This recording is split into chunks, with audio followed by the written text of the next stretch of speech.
In this video, I'm going to show you how you can change the search engine in your Firefox browser from Google to Microsoft Bing. As you can see, by default, Google is set as our default search engine in Firefox. To change it, just click on the three lines on top of your browser and click on them.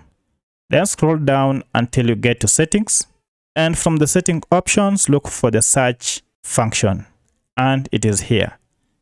Click on it. And as you can see, our default search engine is currently Google.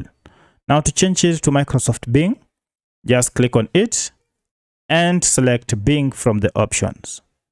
When you click on Bing, it will automatically switch to Bing. Now if we go back and open a new browser, you can see our search engine has changed from Google to Bing. And from here, you can perform now all your searches. Every searches you perform will be through Bing. If this video was helpful to you, kindly hit the like button and subscribe to this channel to support me. Thank you for watching, and let's meet in the next video.